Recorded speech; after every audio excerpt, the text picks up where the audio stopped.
Greetings to you all. I am Dr. Anveshni Dumala, working as an assistant professor in the Department of Information Technology in Vigyan Nirula Institute of Technology and Science for Women. So in the last class we have discussed caching and hoarding, and also we have seen MBSI protocols, right? So in this section we are going to see data cache consistency maintenance, how the data at the client and also data at server are going to be in sync with each other, right? So here data cache consistency maintenance in mobile and web environments. A device needs a data record during an application. A request must be sent to the server for the data record, that is the mechanism called pulling. So in the last class we have seen, right, pulling and pushing. Pulling in the sense the client is requesting the server, pushing in the sense the server is replying the client. Okay. So here access latency means the interval for the application software to access a particular record. So data cache maintenance necessity in mobile environment is caching and hoarding the record at the device reduces the access latency to negligible. So data cache inconsistency means that data records cached for applications are not invalidated at the device when modified at the server but not modified at the device. Right? Did you get that? So data cache inconsistency means that data records that are cached for applications are not invalidated at the device when modified at the server but not at the client. Fine. So we have different methods for cache consistency maintenance, right? So cache invalidation mechanism, that is, we have two different types. One is server initiated case and the next one is client initiated case. So cache invalidation mechanism, that is server initiated case, means the server sends invalidation reports on invalidation of records or at regular intervals of time. Okay. So here cache invalidation mechanism means it is initiated by the server. So the server sends invalidation reports on invalidation of records, that is asynchronous, at regular intervals, that is synchronous. If the server is sending invalidation reports, that is asynchronous, at regular intervals of time, that is synchronous. Two things you have to remember here. One is asynchronous and synchronous. Asynchronous in the sense server will send invalidation of records. Synchronous in the sense it is sending invalidation of records at regular intervals of time. Okay. So next one is client initiated case, that is polling mechanism. Client initiated case. So polling means checking from the server the state of the data record, whether the record is valid or invalid or modified or exclusive. Okay. So polling method here is each cached record copy checked or polled whenever they are required. So the device connected to the server and finds out data record copy, the device become invalid or has been modified at the server. So if modified or invalidated, then the device requests for the modified data and it replaces. So here different methods of time to live mechanism, that is client initiated case. So each cached record assigned a TTL, that is time to live. We already know the mechanism behind this TTL, right? So the TTL assignment is adaptive, that is it is adjustable previous update intervals of that particular record. So after the end of the TTL, the client device polls or checks for invalid or modified state. So once this TTL is has come to 0, then what happens? Automatically this client device is going to poll for invalid or modified state. So if invalid or modified state found, then the device requests the server to replace. So when this TTL is set to 0, the TTL mechanism is equivalent to the polling mechanism. So here cache consistency mechanism by invalidation mechanisms. So if the database server changes a data record, changing in the sense either it can do any sort of modification, right? If a database server changes a data record which one or more client devices have those copies, then the server record is invalidated, and it also forces all the client devices that are currently having these copies of data that are just modified to give up their cache copies. Okay. So next one, 4 cache invalidation mechanisms we have. One is stateless asynchronous, second one is stateless synchronous, third one is stateful asynchronous, fourth one is stateful synchronous. Okay. So now let's see them one by one.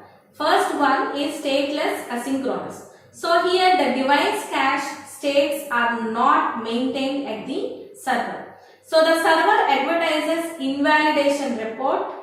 On receiving an invalidation report, the client requests for or caches the new data record. Okay. Next one is stateless synchronous. So here the device cache states are not maintained at the server. So the server periodically advertises invalidation report. The client requests or caches the data on receiving the invalidation report.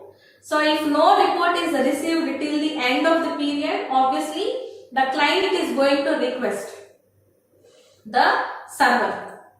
So advantage of the asynchronous approach is no frequent or unnecessary transfers of data reports.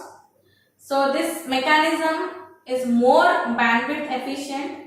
So next one is disadvantages of this approach.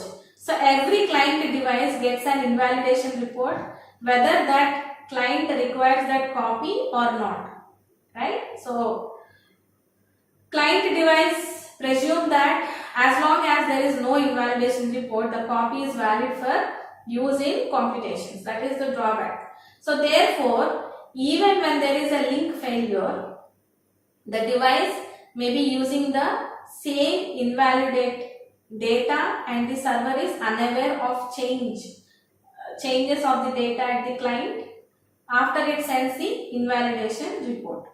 So next one, advantage of the synchronous approach. So here clients devices receive periodic information regarding invalidity and thus validity of the data caches. So the periodic invalidation reports lead to greater reliability of cached data as update requests for invalid data can be sent to the server by the device client. So this also helps the server and devices to maintain the cache consistency through periodical exchanges. Next one, disadvantages of the synchronous approach. So unnecessary transfers of data invalidation reports take place. So every client device gets an advertised invalidation report periodically, irrespective of whether that client has a copy of invalidated data or not. So during the period between two invalidation reports, the client devices assume that as long as there is no invalidation report, the copy is valid for use in the computations. Next one is stateful asynchronous. That is, device cache states are maintained at the server. So the server transmits invalidation reports to concerned devices. So the client requests for new data on receiving the invalidation report and sends its new state after caching new record from the server. So advantage of the stateful asynchronous approach is server keeps track of all the state of cached data at the client device. So this enables the server to synchronize with the state of records at the device cache, keep the home locating cache updated, that is HLC, home locating cache.